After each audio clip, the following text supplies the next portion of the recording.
ओम नमः शिवाय। शिव पुराण रुद्र संहिता खंड 3 अध्याय 23।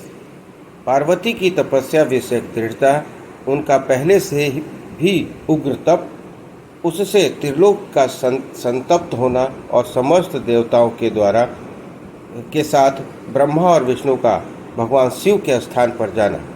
ब्रह्मा जी कहते हैं, मुनीश्वर, शिव की प्राप्ति के लिए इस प्रकार तपस्या करते हुए पार्वती के बहुत वर्ष बीत गए तो भी भगवान शंकर प्रकट नहीं हुए। तब हिमाचल, मेना, मेरु, मंदराचल आदि ने आकर पार्वती को समझाया और शिव की प्राप्ति को अत्यंत दुष्कर बताकर उनसे यह अनुरोध किया कि तुम तपस्या छोड़कर धरती को लौट चलो। तब उस सब की बात सुनकर पार्वती ने कहा, पिताजी, माताजी तथा मेरे सभी बांधव, मैंने पहले जो बात कही थी उसे आप लोगों ने भुला दिया है?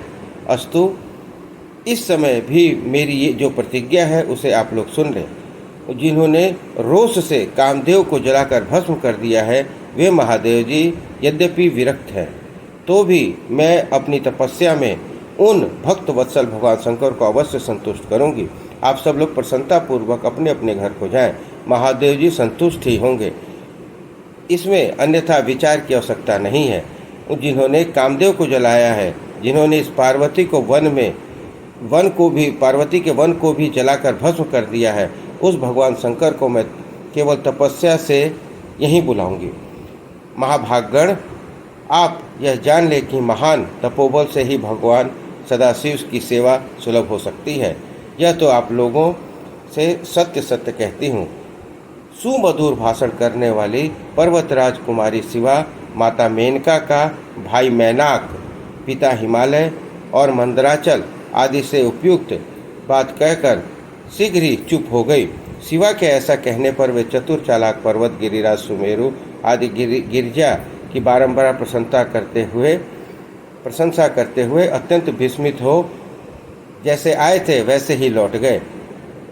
उन सबके चले जाने पर सखियों से घिरी हुई पार्वती मन में यथार्थ निश्चय करके पहले से भी अधिक उग्र तप करने लगी। मुनिश्रेष्ठ देवताओं, असुरों, मनुष्यों और चराचर प्राणियों सहित समस्त त्रिलोक की उस महती तपस्या से संतप्त हो उठी।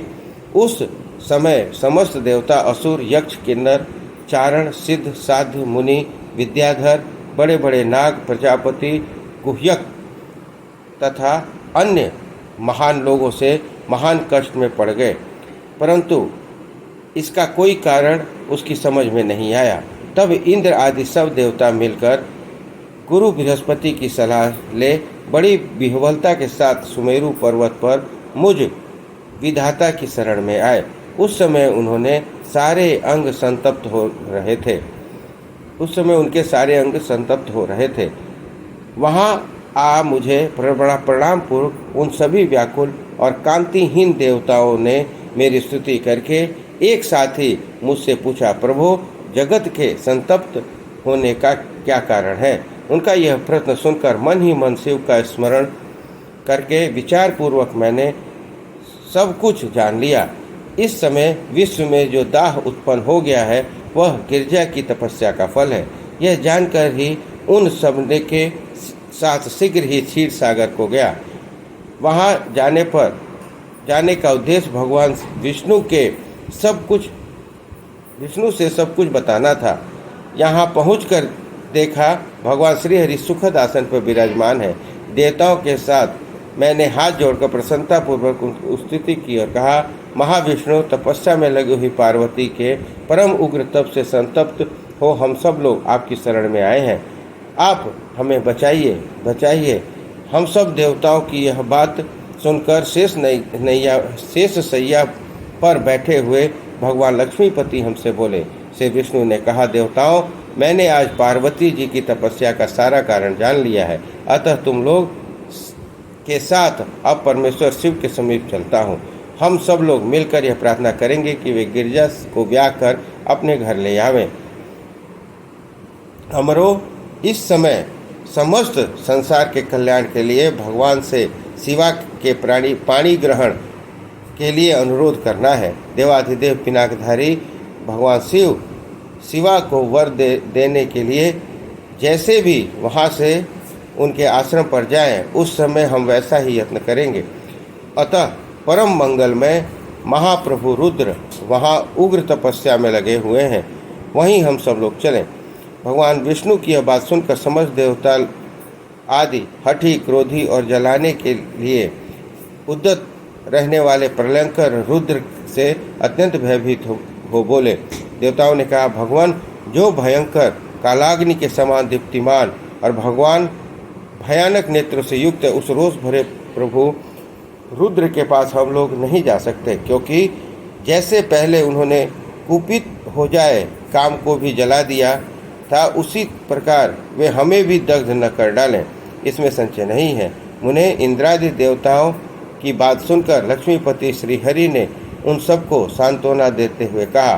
श्रीहरि बोले, हे देवताओं, तुम सब लोग प्रेम और आदर के साथ मेरी बात सुनो। भगवान शिव देवताओं के स्वामी और उनके भय का नाश करने वाले हैं। वे तुम्हें नहीं दग्ध करेंगे।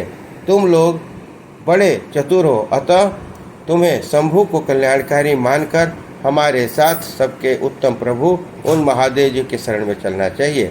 भगवान शिव पुराण पुरुष, सर्वेश्वर, वर्णीय, परतपर तपस्वी और परमात्मा स्वरूप है, अतः हमें उनके शरण में अवश्य चलना चाहिए। प्रभावशाली विष्णु ने ऐसा कहकर सब देवताओं के साथ पिनाकपाणी शिव का दर्शन करने के लिए चले गए। मार्ग में पार्वती का आश्रम पहले पड़ता था, अतः उन गिरजा नंदिनी की तपस्या देखने के लिए विष्णु आदि सब देवता कोलाहल पूर्वक उनके आश्रम पर गए। पार्वती के श्रेष्ठ तप को देखकर सब देवताओं उनके उत्तम तेज से व्याप्त हो गए। उन्होंने तपस्या में लगी हुई उन तेजोमयी जगदम्बा को नमस्कार किया और साक्षात सिद्धि स्वरूपा शिवा के तप की भूरी भूरी प्रसन्नता करते हुए वे सब देवता उस स्थान पर गए जहाँ भगवान ऋषभध्वज विराजमान थे। उन्हें वहाँ पहुंचकर सब देवताओं ने पहले उन्हें उनके पास भेजा और स्वयं वे मदन दहनकारी भगवान हर से दूर ही खड़े रहे। वे वहीं से यह देखते रहे कि भगवान शिव कुपित हैं या प्रसन्न। नारद, तुम तो सदा निर्भय रहने वाले और विशेषतः शिव के भक्त हो, अतः तुमने भगवान शिव के स्थान पर जाकर उन्हें सर्वथा प्रसन्न देखा। फिर वहाँ से लौटकर तुम श्री विष्णु आदि सब देवताओं को भगवान शिव के स्थान पर ले गए। वहाँ पहुंचकर विष्णु आदि सब देवताओं ने देखा भक्त वत्सल भगवान शिव सुखपूर्वक प्रसन्न मुद्रा में बैठे हैं। अपने गणों से घिरे हुए शंभु तपस्वी का रूप धारण किए हुए योग पट पर आसीन है। उन परमेश्वर रूपी शंकर का दर्शन करके मेरे सहित श्री विष्णु तथा अन्य देवताओं, सिद्धों और मुनीश्वरों ने उन्हें प्रणाम करके वेदों और उपनिषदों के सूत्र द्वारा उनका स्तवन किया। इस प्रकार रुद्र संहिता खंड 3 अध्याय 23 समाप्त हुआ। बोलिए हर हर महादेव।